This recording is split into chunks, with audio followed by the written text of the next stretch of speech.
Hello. Many of you will be aware we have other military history podcasts. Angus's World War II podcast and the Ancient Warfare Magazine podcast. Well, we have a new one for you. Medieval Warfare, hosted by Peter Konieczny. For those who have not already had a listen, here is the first episode, where Peter discusses why we should study medieval warfare.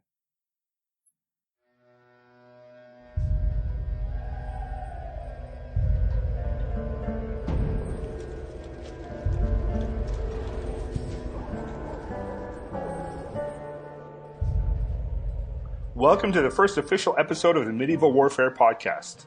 Today, we wanted to start off our show by talking about why do we even want to talk about medieval warfare?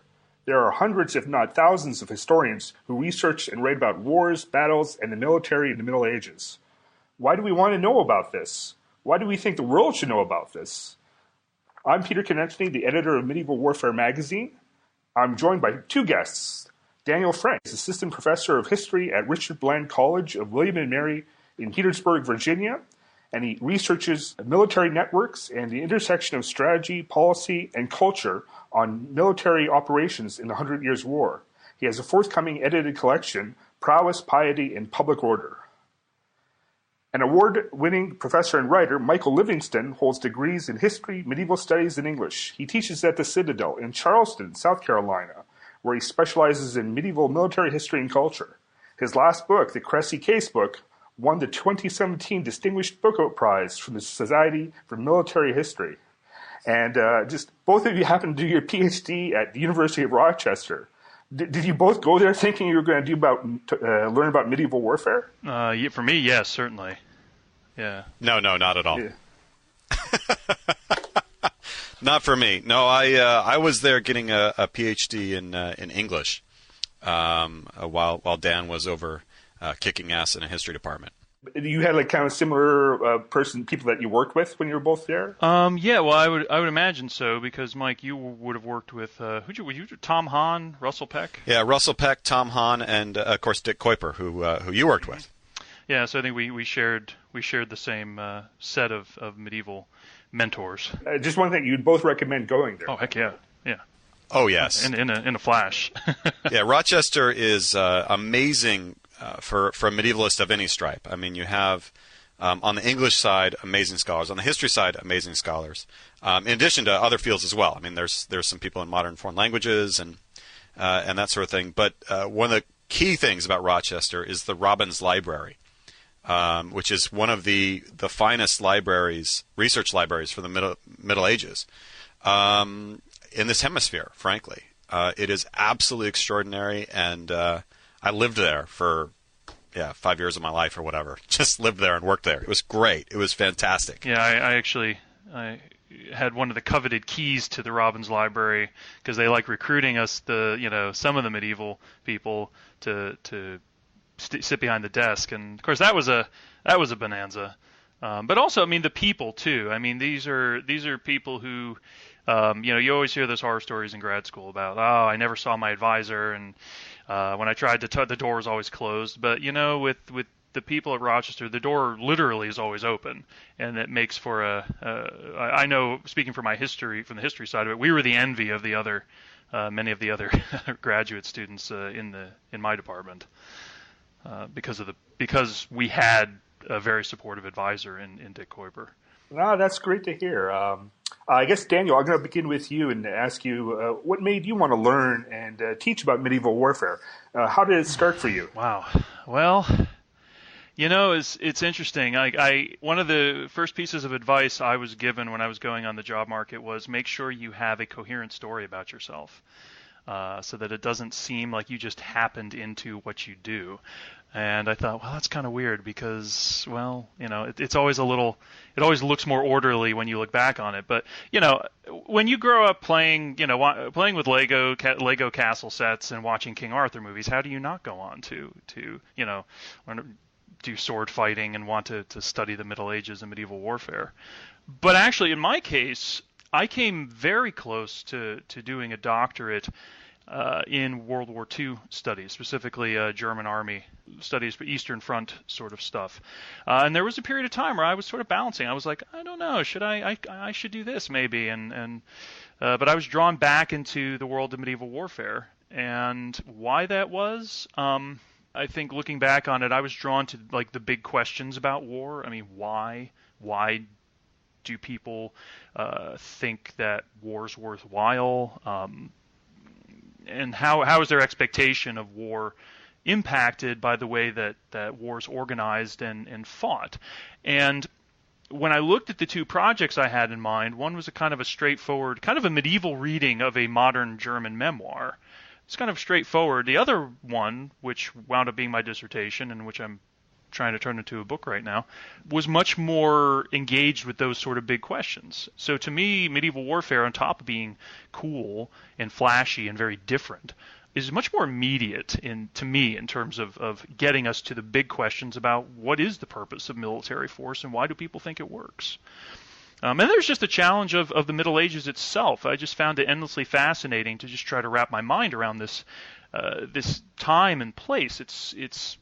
There are plenty of parallels to today's society, of course, but in the day-to-day lived experience, it's just so different. And I just found that a challenge to try to imagine like what it would have been like. And I know, of course, Mike, you're a very successful novelist, and so what that's like. In fact, I remember we were talking once, and I was like, yeah, that's right. I said, because sometimes I would stop, even in grad school, and I would say, all right, if I was going to write a story about what I have just been studying, I've read 100 articles and books on this topic, how would I write the story? And I suddenly realized, wow, there are major gaps. Like, I have no idea if I had a knight walking down a street in Sicily in Palermo in the 1160s, what would that knight see?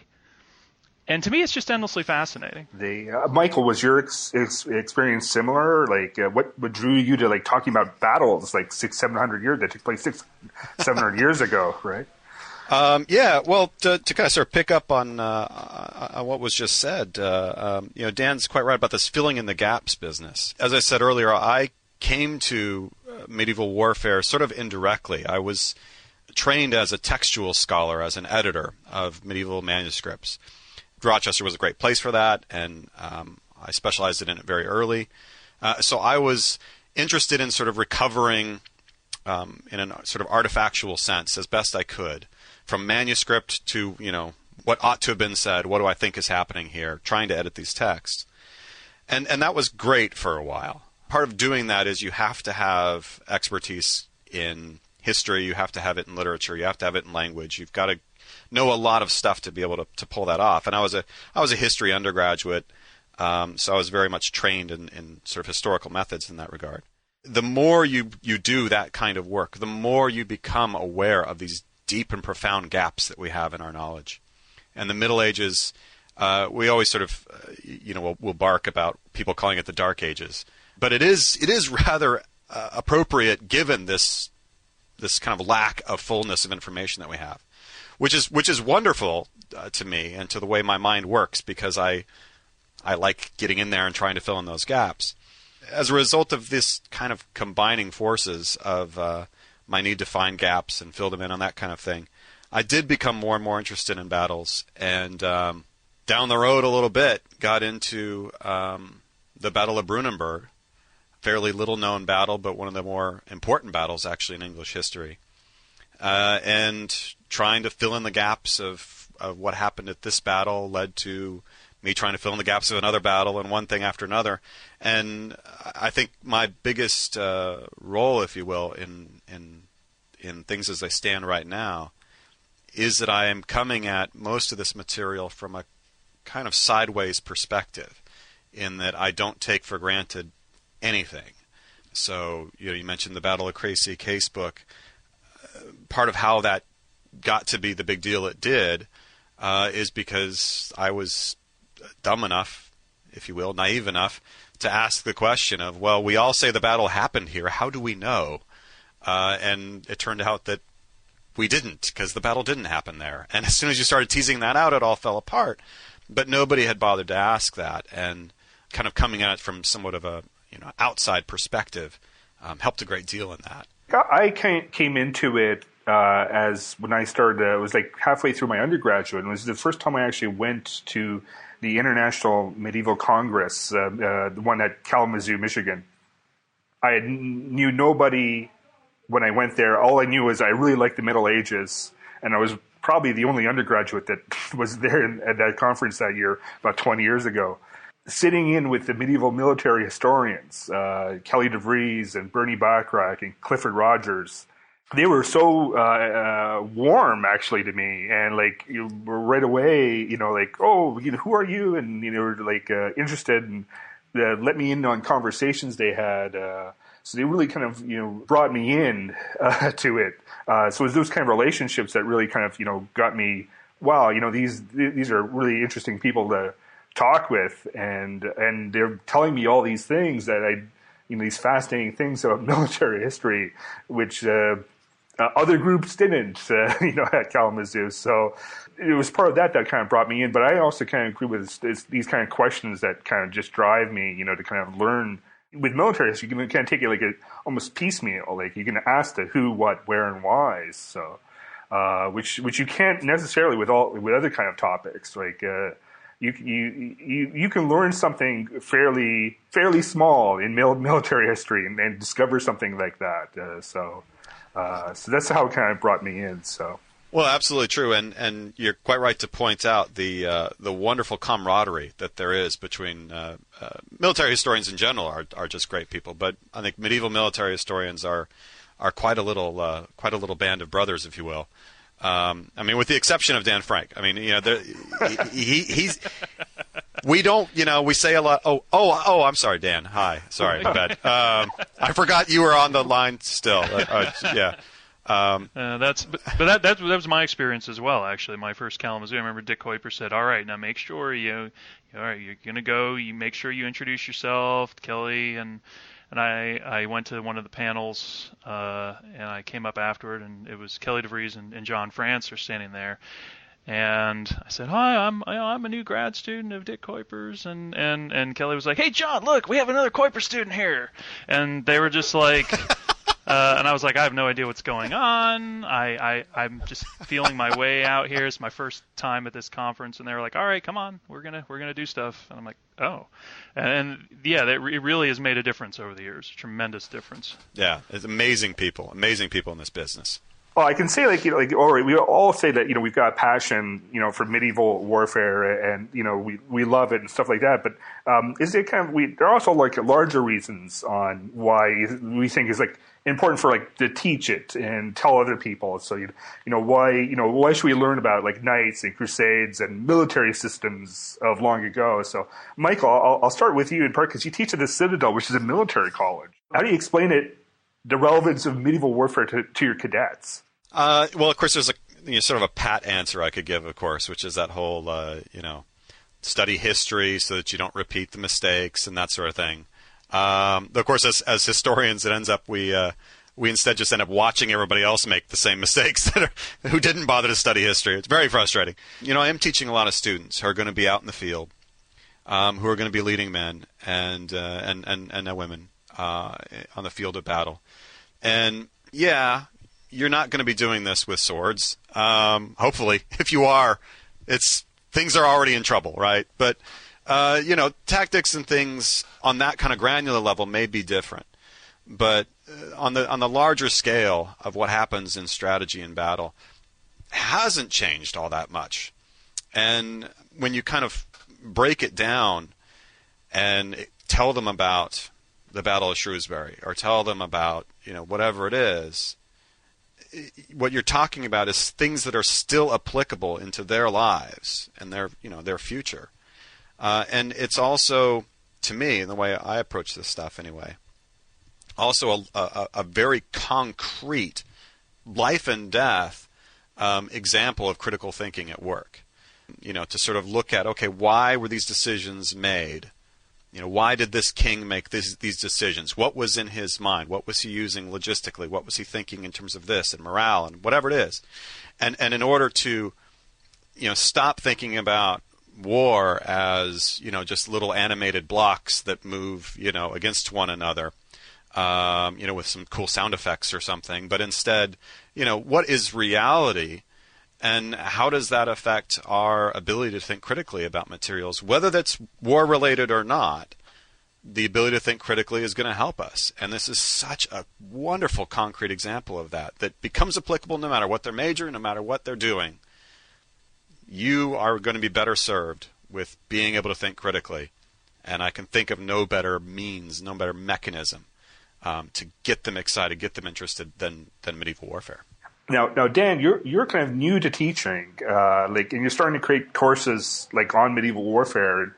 What is it that you want your students, who are civilians? So, well, I mean, I taught for a few years at West Point, and so I kind of was able to hone my craft there. And the switch in the last couple of years back to civilian students has been challenging in a sense because for starters, they don't stand at attention when they're late for class and wait for permission to enter the room.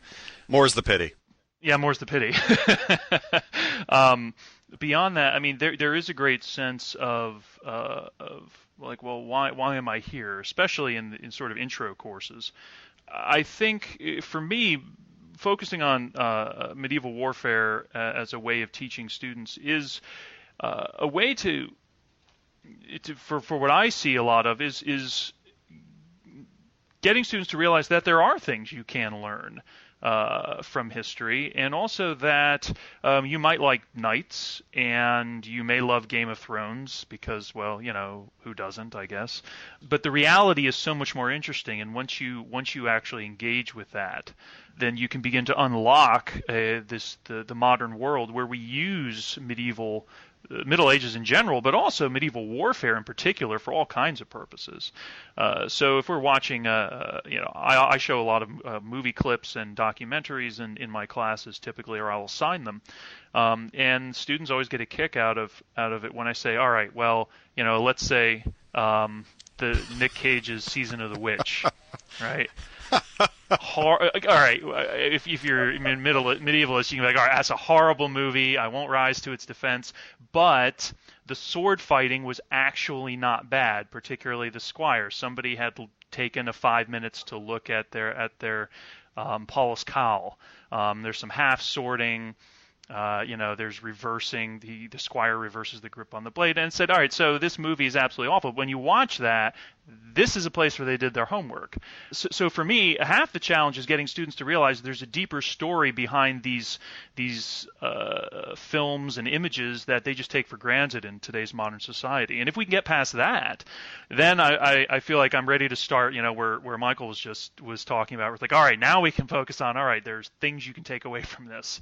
But whereas, with cadets, there's a certain focus to their interest, whereas I think with a lot of students these days outside of military schools and military academies, there might be interest, but it's sort of getting them grounded and situated in how to critically appraise what's around them. And once you do that, then you can get into the decision-making processes. And also, of course, you're also battling some disappointment because then when they realize that, it really wasn't as bloody as Game of Thrones, you're like, well, there were a couple occasions when it was pretty grim.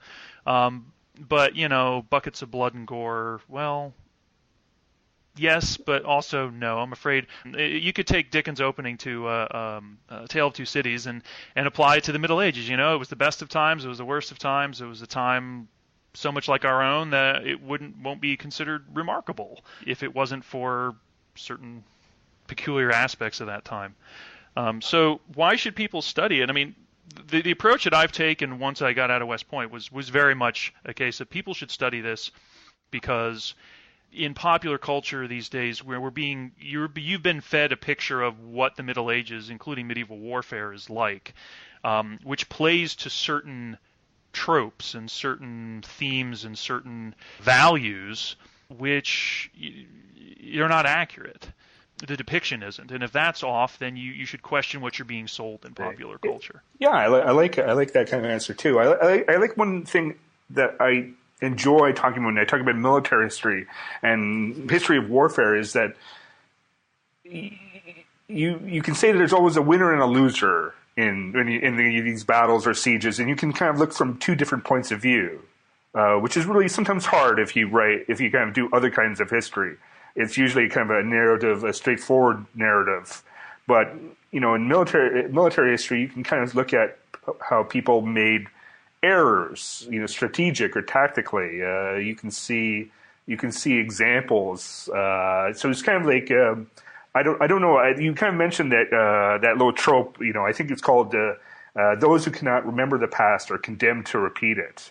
I don't kind of believe in that either. But there's always little bits in that. Like there's little lessons that sometimes I wonder how much you ascribe to that kind of thinking and this is for either of you. So. This whole concept of getting to reality, trying to understand what reality was, which Dan was just talking about, is so important because it thus kind of infiltrates our ability to approach anything in the world. Doesn't matter what it is, and yeah, I mean to realize there is even good in a Nicolas Cage film, is vitally important. I'm actually just getting ready to write an article. I was asked to write an article ranking Nicolas Cage films about the Middle Ages because he's done so many. He certainly has. He certainly has, yeah. And it's one of these things like you're ranking it, and it's kind of like if somebody asks you, I've got a baseball bat, and I'm going to hit you in one of your knees. So choose the best one. Like, well, okay, left knee. But nevertheless, there is good in them, and there is utility to these things. But it's only useful insofar as we are able to understand and comprehend what is reality, and not alternate reality, and to actually triangulate this stuff with our knowledge. And this is where again medieval warfare can be so essential because it is so appealing. Visually appealing. It's exciting. We all grew up, as Dan said earlier, playing with the castle Legos, all that stuff. Hell yeah.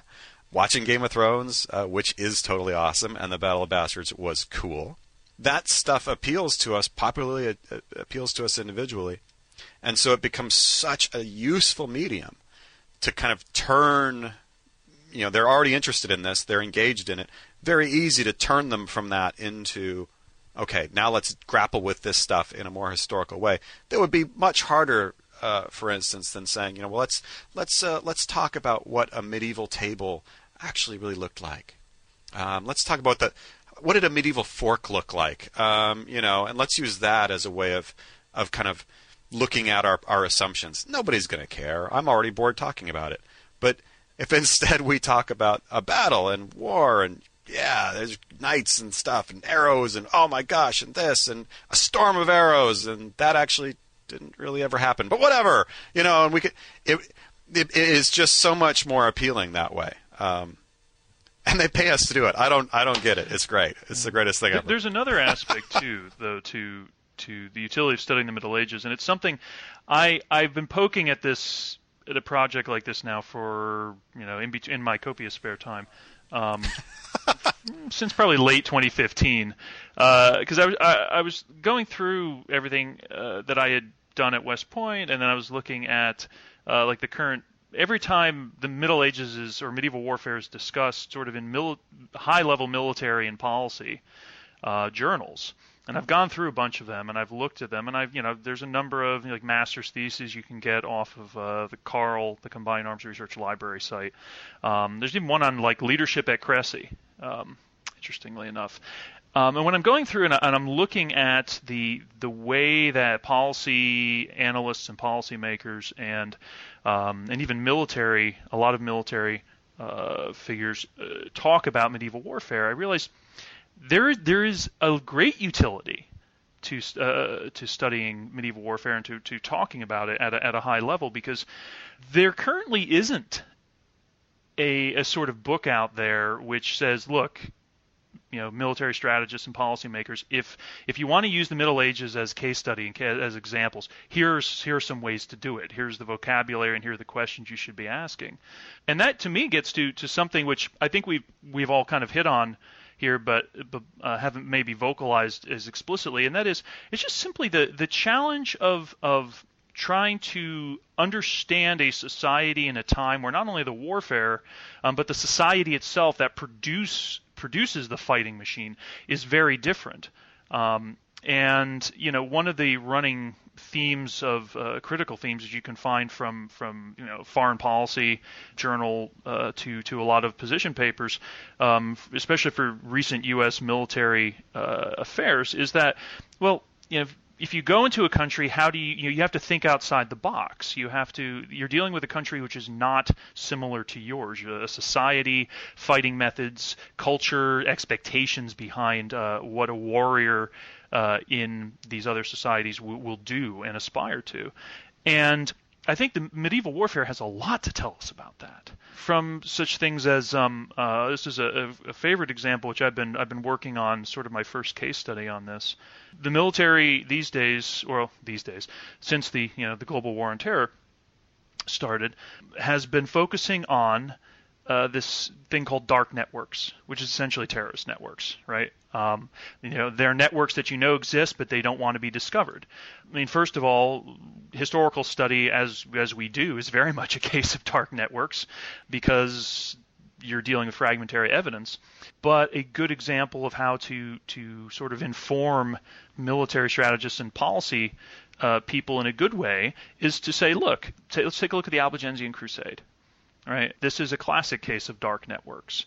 The Bishop of Toulouse says, well, look, we all know each other. I don't really know, how are we supposed to distinguish the people who are in the network from those who are not in the network, and how it sort of, the campaign begins to unravel, and suddenly what seems like a very clear objective gets bogged down when people are not necessarily going to turn in their neighbors.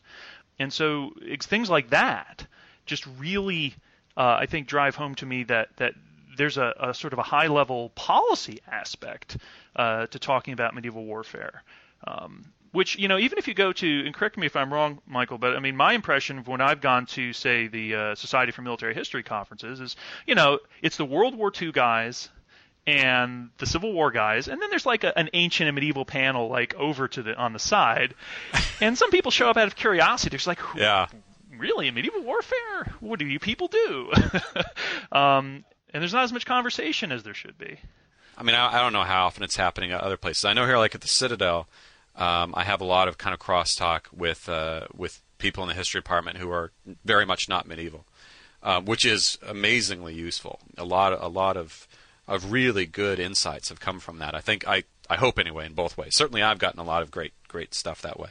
But I think you're right. There is a degree to which people studying the modern period aren't as able to recognize the medieval forebears here, and everything that we can sort of accomplish by doing that, by breaking that apart. You make an excellent example, Albigensian Crusade, absolutely, dark network. Though for any policymakers listening on the podcast, I should note that kill them all, let God sort them out, God knows his children, is not actually the best outcome of that particular dark network problem. That's not the solution.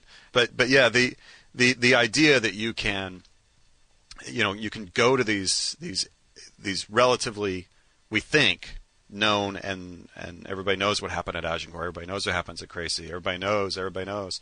Well, we don't, but we know the effect of them, right? We may not know exactly what happened on the field of the Battle of Hastings.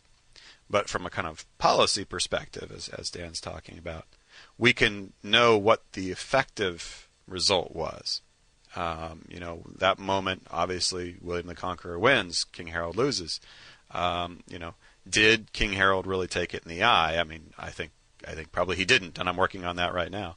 We know that he lost, right? Whether or not it was the detail was this or that, and that is, I think it's interesting to look at that detail and how did the myth get started and what fed that myth and all that, which tells us a great deal about culture and human behaviors and all kinds of things like that, and scribal transmission, all that good fun stuff.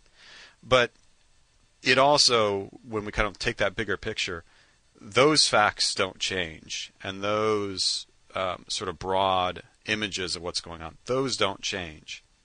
And there are a great deal of lessons that can be learned from that. Dan is absolutely right. Absolutely right. One final question for both of you is that, like, in your particular research and writing, who is it you're trying to reach in particular? Like, who's out there, and who's out there that you're not reaching, and you're trying to figure it out?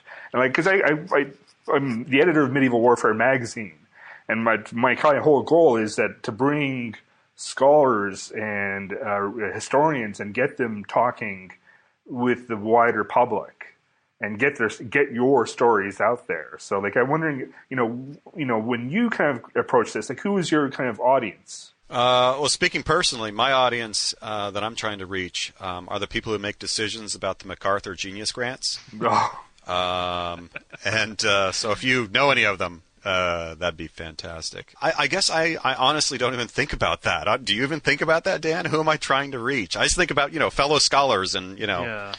People who are interested. I guess I don't really break it down beyond that. Yeah, I mean, for me, it's mostly my either my students in the immediate classroom, or either if I have an article do an article on my blog on medieval warfare. Certainly, that's for people who are already interested.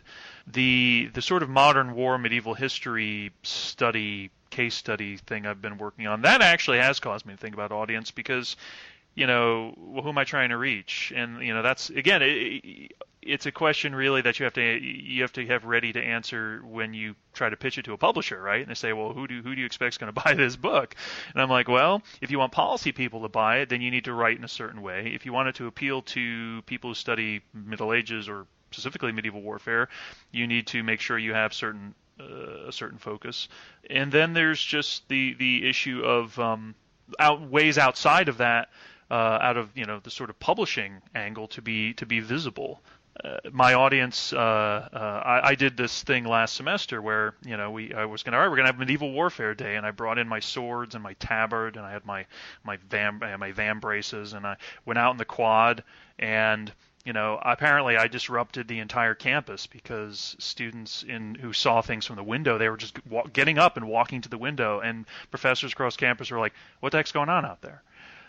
It's like, well, there's my audience right there. Well done. Yeah, well done. And so I think these days especially, we hear this a lot about the changing face of academia, that you can't, you're not going to sit in your office and then go burrow around in the archives for a year or so and then publish an article in the Journal of East Slavic Military Studies, which I love. I absolutely love that journal.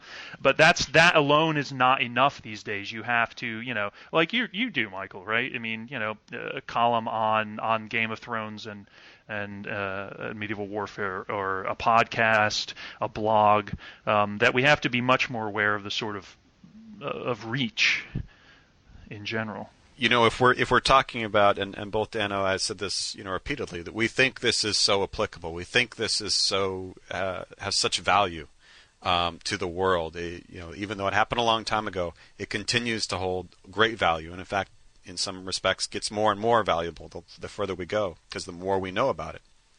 And when you think in those terms, yeah, at some basic level, we want to get as many people aware of this as possible. That means. Dan mentioned my work on columns and things like that, which are deliberately aiming for a large audience. I mean, it's for a website that gets 1.7 million hits a month. Well, that's a few more people than will read that article that I wrote for this journal, which was an outstanding article, but like 30 people will read it. So there's definitely kind of an audience differentiation there.